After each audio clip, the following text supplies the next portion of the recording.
Shalom, sahabat John Pregado. Senang sekali bisa bertemu kembali dengan sahabat di channel ini. Terima kasih sahabat sudah mendukung channel ini sampai hari ini. Saya berdoa kepada Tuhan, kiranya Tuhanlah yang membalas dan memberkati kita semua. Silakan duduk. Shalom. Saat ini kita bahas tentang genderuwo. Apa saudara? Nah, ngomong sama sampingnya, kamu bukan genderuwo. Mari kita buka Alkitab kita dalam kitab Imamat pasal 19. Kitab Imamat pasal 19 ayat 31. Janganlah kamu berpaling kepada arwah atau kepada roh-roh peramal. Janganlah kamu mencari mereka, dengan demikian menjadi najis. Karena mereka, aku ada Tuhan Allahmu. Dikatakan, jangan berpaling pada arwah. Nah, apa hubungan genderuwo dengan arwah? Terus saudara tahu, apa yang disebut genderuwo? Dan apa kepercayaan tentang genderuwo? Nah, dan apa kata Alkitab? Nah, sebelum saya bertobat, saya punya genderuwo. Nah, genderuwo saya sering saya gunakan sebelum bertobat untuk cari kodok. Jadi kan waktu itu saya masih ingat, waktu itu umur 9 tahun, saya sudah dikenalkan jin-jin, setan-setan. Nah, setelah itu saya diajak sama guru saya. Dan bagaimana memancing untuk memanggil genderuwo. Nah, setelah itu genderuwo itu harus dikalahkan. Setelah itu jadi ikut saya. Nah, di situ diajarkan untuk mengundang genderuwo itu membakar daging burung gagak. Apa saudara? Burung apa? Membakar burung gagak, dibakar. Burung gagak ini dibakar. Dan mantra diucapkan, genderuwonya datang. Dan disitulah saya bertarung sama genderuwo. Genderuwonya kalah, ikut saya. Setelah ikut saya, tak perintahkan cari kodok. Nah, jadi waktu saya belum bertobat dulu, kok teman-teman baru dapat kodok 5, saya udah 1 karung. Jadi langsung saya baca mantra, genderuwonya saya suruh nyari. Nah, dari saya duduk-duduk gini aja. Langsung udah nyari. Nah, kebetulan yang saya kalahkan dulu itu adalah penguasa genderuwo setempat. Jadi dia kerahkan genderuwo-genderuwo yang lain. Nah, itu saya, wah, tangkepin aja. Jadi saya itu langsung pakai karung gini, dibuka gini aja. Genderuwonya masukin, pluk, langsung gini. Sekali dapat tuh 1 karung. Ya minimal tuh dapat itu ya, kalau kan kodok itu diambil hanya pahanya toh. Nah, itu kalau saya sekali nangkep, itu 3 kilo, 4 kilo pasti dapat. Nah, itu belum sampai semalam. Kenapa? Dapat langsung ini. Nah, apa asal usul genderuwo? Sebelum saya bertobat, itu asal usul genderuwo itu adalah pertama, orang yang mati dalam posisi jahat. Posisi mati dibunuh. Nah, dan yang dibunuh itu harusnya adalah laki-laki. Kalau yang dibunuh perempuan, jadinya namanya peri. Apa saudara? Nah, kalau laki-laki namanya apa? Genderuwo. Nah, genderuwo ini saudara, itu tinggi besar, itu 3-4 meter, dan giginya besar-besar, matanya merah. Kok tahu Pak Daud? Bekas teman. Nah, ininya, bulu-bulunya itu, ini loh, semua berbulu semua. Saudara. Tinggi besar.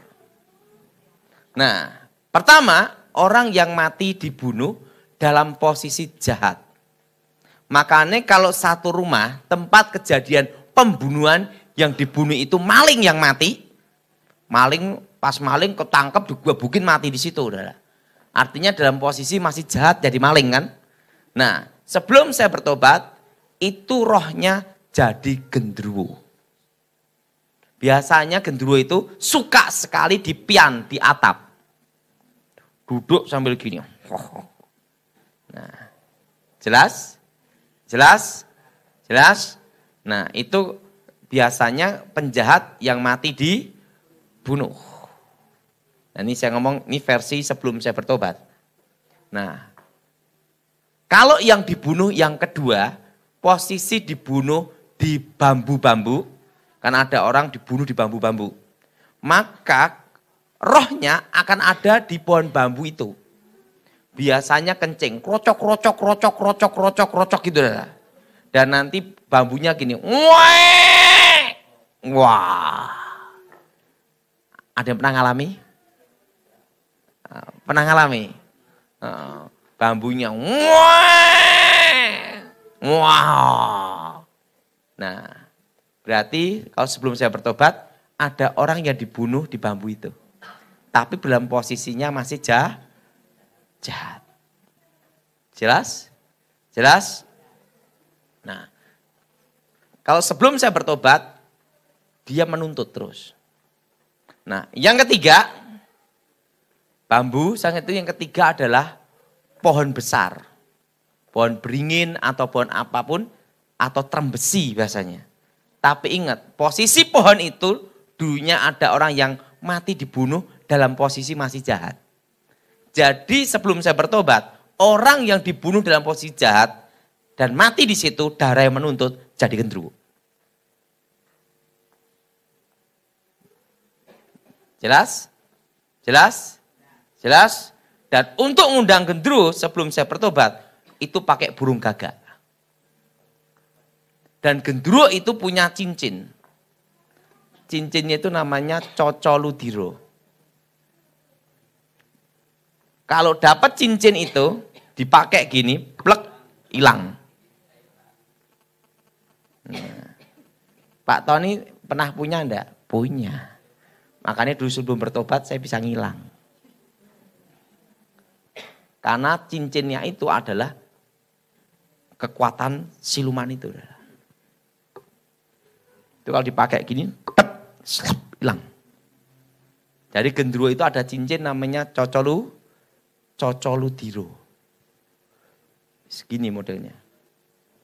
Pakai, tep, hilang. Jadi untuk undang genderuwo itu selalu pakai apa saudara? Bakar, burung gagak. Nah, dan genderuwo ini suka sekali ngerjain orang untuk menunjukkan keberadaannya. Misalnya nasi. Sebelum saya bertobat bahwa genderuwo ini punya kemampuan untuk mengambil intisari makanan. Shop, itu nasi bisa busuk. Basi. Soto ditaruh gini, shop, jadi kayak air. Sarinya aja yang diambil.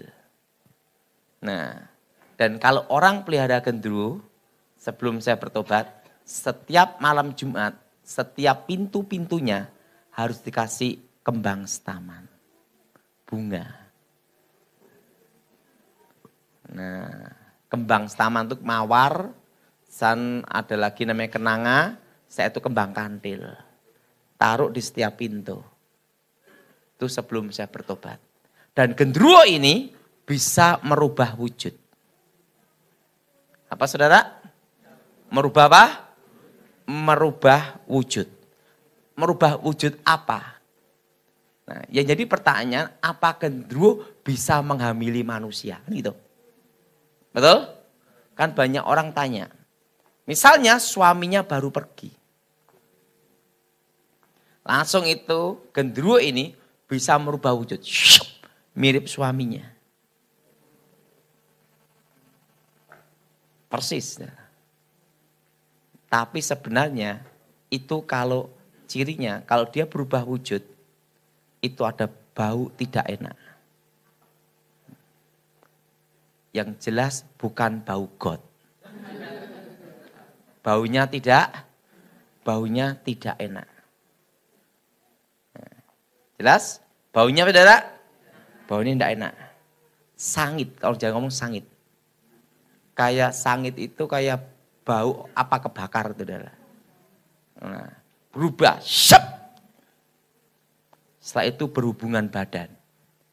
Dan nanti kalau punya anak, nanti anaknya pasti akan ada banyak bulu-bulu seperti kera. Yang disebut namanya anak genderuwo. Nah, sering kejadian di masyarakat itu sering terjadi dan dianggap bukan hanya mitos, tapi kejadian benar. Betul? Betul? Nah, yang jadi pertanyaan, apakah genderuwo itu bisa menghamili? Ingat, manusia terdiri dari tubuh, jiwa, dan roh. Genderuwo itu hanya roh. Tidak lengkap. Ini versi saya sebelum bertobat. Jadi gini, sebelum proses bayi tabung diketemukan, itu di alam gaib, di alam roh, itu sudah diketemukan. Artinya apa? Perlu sudah tahu bahwa pengetahuan manusia sama pengetahuan setan itu lebih maju pengetahuan setan. Kenapa lebih maju? Karena setan ada sebelum manusia diciptakan. Jelas? Sebelum apa saudara? Sebelum manusia apa? Diciptakan. Sebelum manusia diciptakan, setan sudah ada. Nah, sebenarnya kasusnya itu gimana? Apakah genderuwo bisa menghamili orang? Sekarang saya jelasin. Ingat, genderuwo itu sifatnya adalah roh dan bukan tubuh jiwa. Sebelum proses bayi tabung diketemukan, di alam roh itu sudah diketemukan. Makanya orang kalau minta anak ke setan, bisa punya anak. Tapi anak ini nanti jadi seperti setan. Ngomong sebelahnya, kamu bukan setan. Kejadiannya sebenarnya gimana? Jadi gini, wanita itu akan dibikin seperti halusinasi. Hampir mirip dengan hipnotis. Mirip dengan apa saudara? Hipnotis. Seakan-akan dia bersetubuh, hubungan badan. Nah, genderuwo mengambil sperma dari laki-laki yang mimpi basah. Terusan dimasukkan ke dalam situ melalui alam gaib. Tetapi di situ dikasih namanya gen kera. Gen apa? Gen kera. Gen kera itu adalah karakter untuk mengeluarkan sifat bulu dan sifat merusak. Ingat, kera kan tidak bisa diatur. Nah, gen kera ini dimasukkan pada waktu pembuahan. Nah, anaknya siapa ini? Tetap anak manusia, bukan kera. Jelas? Tetapi ini gen kera ini dimasukkan ke dalam sperma itu. Diikutkan. Sehingga jadi satu. Sehingga pada waktu lahir langsung model kayak genderuwo. Demikian juga kalau orang punya pusaka keris yang dalamnya ular. Dan tiba-tiba dia hamil, lahir anak, anaknya itu saudara bersisik ular. Nah, tapi anaknya siapa? Ya pasti anaknya dia. Tapi yang diambil spermanya itu belum tentu suaminya. Jelas? Nah, dikasih apa? Gen dari ular. Sehingga begitu lahir, langsung keluar sisik semua. Ingat, sampai sekarang dunia teknologi belum bisa membahas tentang apakah gen binatang bisa disatukan dengan gen manusia. Betul? Belum ada. Belum diketemukan. Betul? Tetapi kenyataan di lapangan, di masyarakat, kalau betul-betul kena itu anak genderuwo, itu tetap anak manusia. Tapi ada gen kera dimasukkan, sehingga tubuhnya bersisik bulu semua. Dan kalau ada gen ular dimasukkan, maka pada waktu lahir keluar sisik ular semua. Bahkan ada lagi gen bulus. Gen binatang. Itu bisa-bisa badannya ini bopeng-bopeng kayak ada bulus, totok bulus itu. Tapi ingat, dia tetap anak manusia. Jelas? Jelas? Jadi genderuwo ini versinya adalah yang pertama, Ah ini malah tunjukin. Ini ada gambar ini loh. Malah dia lebih kreatif. Berburu kan. Nah, apakah dia tetap manusia? Tetap manusia. Bahkan bisa juga gen dari serigala. Nah kalau gen serigala itu setara dengan anjing. Nanti begitu lahir mirip kayak bulu-bulu anjing. Tapi sampai detik ini teknologi manusia belum menemukan bahwa waktu pembuahan itu dimasukkan gen binatang bisa berubah jadi itu. Jadi pertanyaan, apakah itu tetap manusia? Tetap manusia. Jelas? Jelas? Jelas? Nah, setelah itu, ini yang pertama. Nah, yang kedua, bahwa genderuwo bisa juga masuk melalui generasi. Ini yang berbahaya.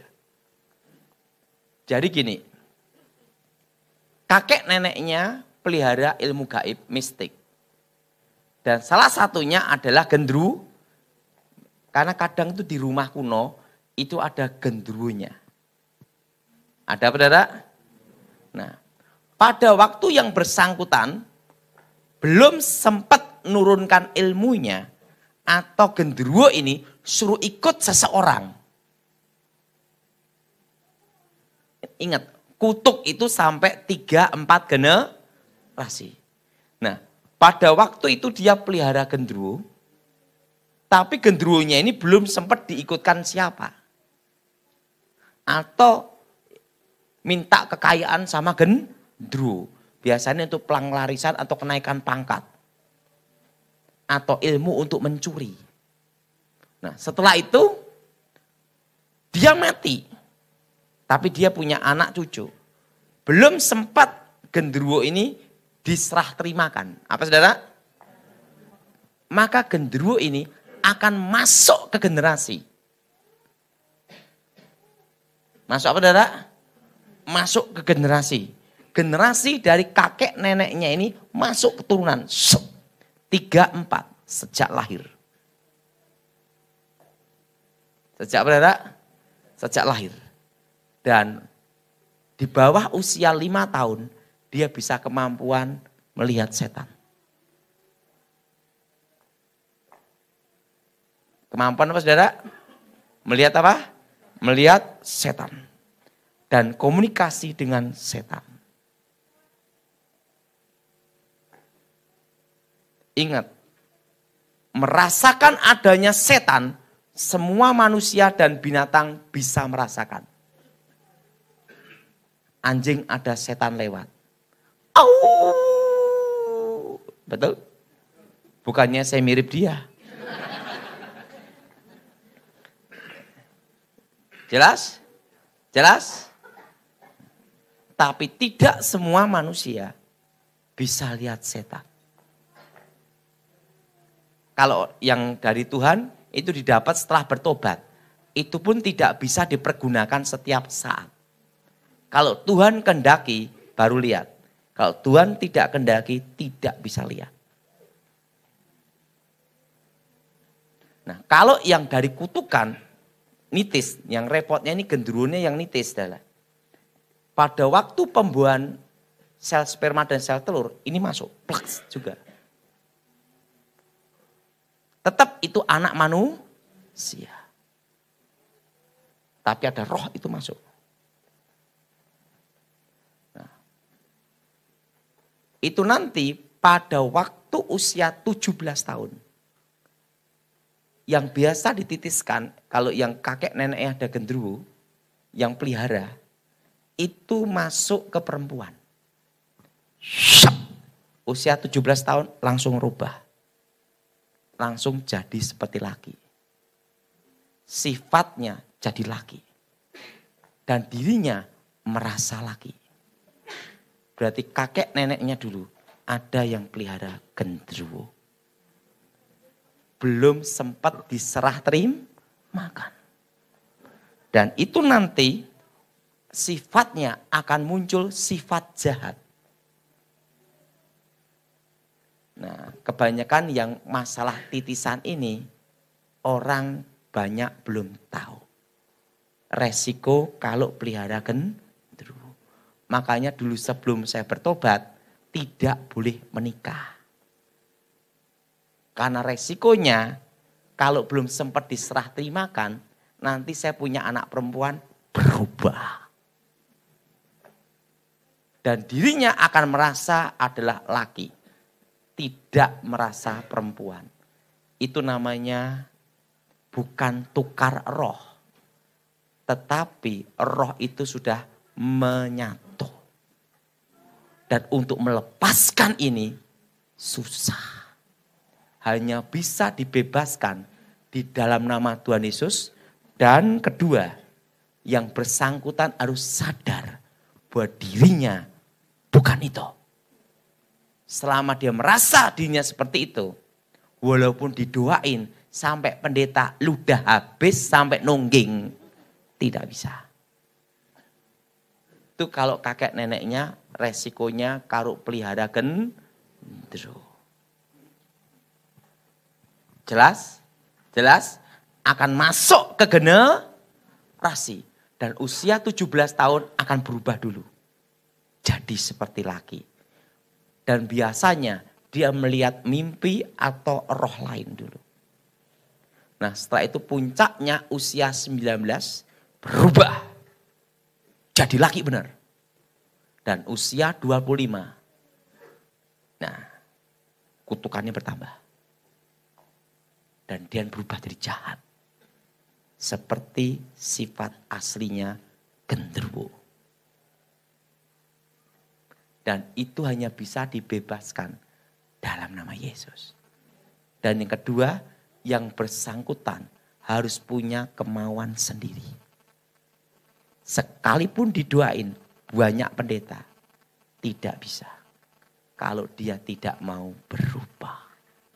Ini kalau kasus titisan genderuwo.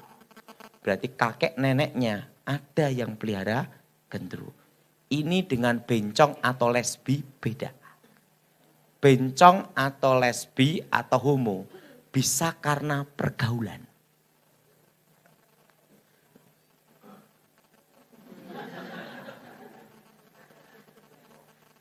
Jelas? Tapi kalau kasus genderuwo ini masuk sejak dalam kandungan. Itu lebih berbahaya. Proses untuk melepaskannya dalam nama Yesus dan yang bersangkutan harus sadar untuk memutuskan sendiri. Dan penyembuhannya sebelum saya bertobat belum diajari. Jadi saya sendiri pun belum pernah diajari cara penyembuhannya juga. Tetapi setelah saya bertobat, saya tahu bagi Tuhan tidak ada yang mustahil. Tapi kalau ditanya, Pak bagaimana penyembuhannya? Saya sendiri belum belajar. Karena belum mengalami. Karena waktu itu kakek nenek saya, maka kamu tidak boleh menikah. Kalau kamu pelihara genderuwo. Kalau belum sempat diserah terimakan. Masuk ke keturunan. Biasanya generasi ketiga dan keempat. Nah, tapi setelah saya bertobat, saya tahu bisa diputuskan dan dilepaskan. Nama Yesus. Amin. Makanya kalau orang itu belajar ilmu kebal, dia bisa laki dengan laki dan perempuan. Roh itu yang masuk. Berarti dia pelihara genderuwo. Tapi tidak semua yang nano-nano laki bisa perempuan bisa pelihara genderuwo. Belum tentu. Bisa juga kelainan. Saudara-saudara. Tapi yang pelihara genderuwo, kakek nenek, cirinya ada. Di bawah usia 5 tahun, dia sering melihat setan. Ingat, jadi genderuwo ini bisa pertama, ingat. Diturunkan bisa dari apa, saudara? Kasus orang mati yang jahat jadi genderuwo. Kedua, kalau pelihara genderuwo, rohnya masuk ke generasi. Nah ini versi saya sebelum bertobat. Dan untuk ngundang genderuwo itu pakai apa, saudara? Burung gagak. Gagak hitam. Bakar, kalau dulu belum bertobat, mantra pemanggil, set datang. Tetapi harus positif, di situ ada orang yang mati dibunuh dalam posisi jahat, maling terutama, atau pencopet. Panggil, datang. Nah, dulu kebetulan sebelum saya bertobat, saya dicarikan guru saya, bukan yang krocoknya, penguasa setempat. Nah, tapi tak gunakan untuk cari kodok. Ya dulu cari kodok pakai itu. Ular juga gitu, baca mantra. Langsung dia datang. Kalau dia datang, pohon-pohon itu gerak semua. Oh, langsung. Waktu itu manggil siapa? Sendiko dawuh. Siap perintah. Dikira saya akan minta nyuri apa itu, enggak. Carikan kodok. Gendruwo bisa dipakai untuk nyuri enggak? Bisa.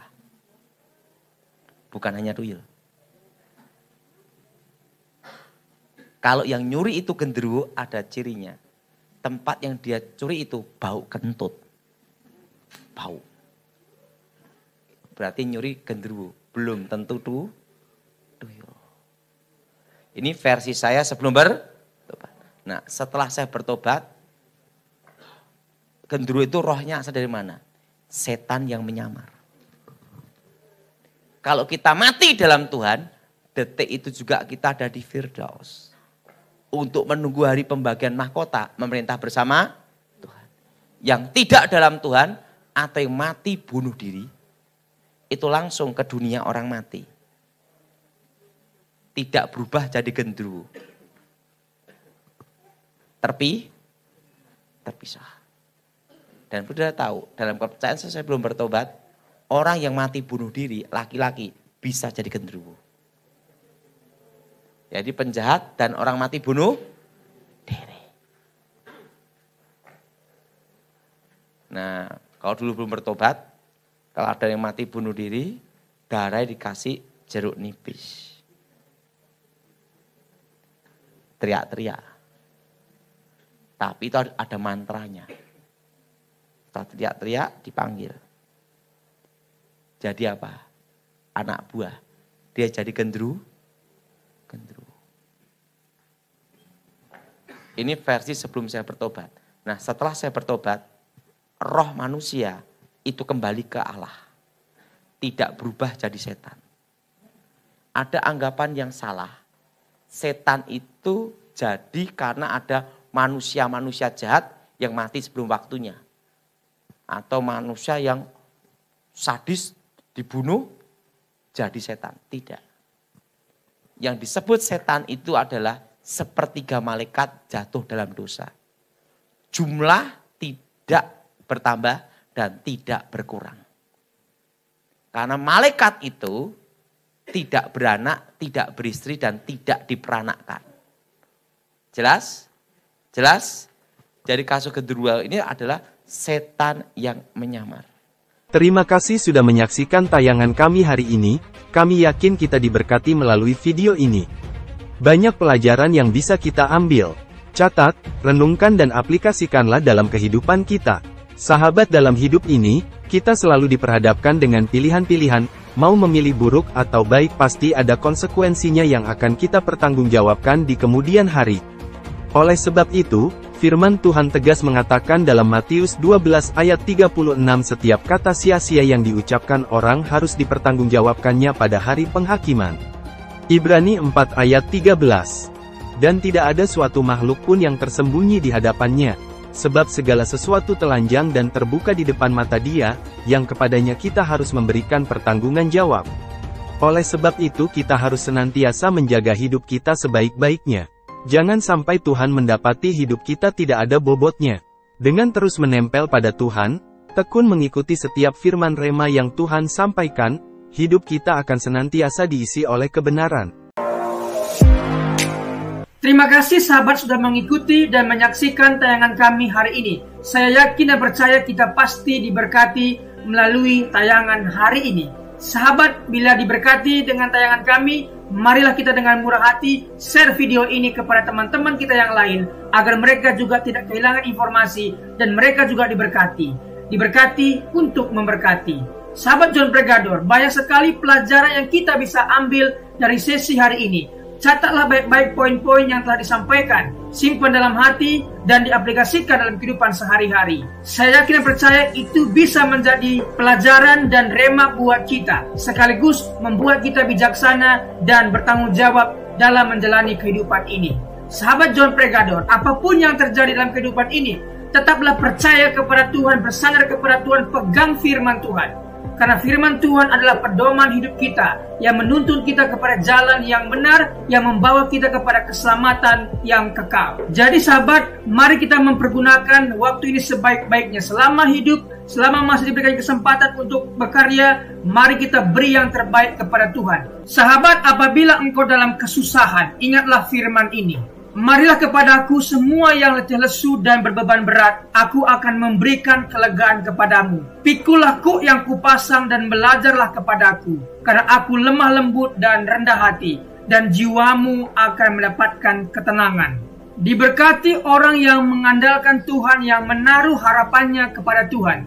Ia akan seperti pohon yang ditanam di tepi air, yang merambat akar-akarnya ke tepi batang air, dan yang tidak mengalami datangnya panas terik, yang daunnya tetap hijau, yang tidak khawatir dalam tahun kering, dan yang tidak berhenti menghasilkan buah. Janganlah takut, sebab aku menyertai engkau. Janganlah bimbang, sebab aku ini Allahmu. Aku akan meneguhkan, bahkan akan menolong engkau. Aku akan memegang engkau dengan tangan kananku yang membawa kemenangan. Sebab aku ini mengetahui rancangan-rancangan apa yang ada padaku mengenai kamu. Demikianlah firman Tuhan, yaitu rancangan damai sejahtera dan bukan rancangan kecelakaan, untuk memberikan kepadamu hari depan yang penuh harapan. Tuhan memberkati engkau dan melindungi engkau. Tuhan menyinari engkau dengan wajahnya dan memberikan engkau kasih karunia. Tuhan menghadapkan wajahnya kepadamu dan memberikan engkau damai sejahtera. Tetaplah berpegang pada janji Tuhan. Diberkati sahabat John Pregador dimanapun berada. Pekerjaan apapun yang sedang dikerjakan, Tuhan buat berhasil. Darah Yesus buka dalam berkat, keberuntungan, keberhasilan, masa depan yang penuh harapan diberikan Tuhan kepada setiap pendengar setia John Pregador. Terima kasih, Tuhan Yesus memberkati. Mari kita berdoa. Tuhan Yesus, terima kasih buat hari ini. Kami percaya setiap hari adalah hari yang baik Engkau berikan kepada kami. Dan hari ini pun kami merasakan kebaikan Tuhan dan tidak ada alasan kami untuk tidak mengucap syukur. Terima kasih sepanjang hari yang Tuhan berkati. Terima kasih renungan kabar baik yang sudah kami dengar hari ini. Diberkatilah kiranya semua pendengar setia John Pregador. Dibukakan jalan berkat, jalan keberuntungan, keberhasilan mereka. Pekerjaan mereka berhasil dan beruntung. Keluarga mereka diberkati oleh Tuhan. Terima kasih Tuhan Yesus. Pertemukan kami di hari-hari berikutnya dengan keadaan sehat dan baik, diberkati oleh Tuhan Yesus. Terima kasih buat pembicara narasumber hari ini. Diberkati pekerjaan, usaha, bisnis apapun yang mereka kerjakan, Tuhan buat berhasil dan beruntung. Terima kasih Tuhan Yesus. Demi nama Tuhan Yesus kami berdoa dan mengucap syukur. Haleluya. Amin.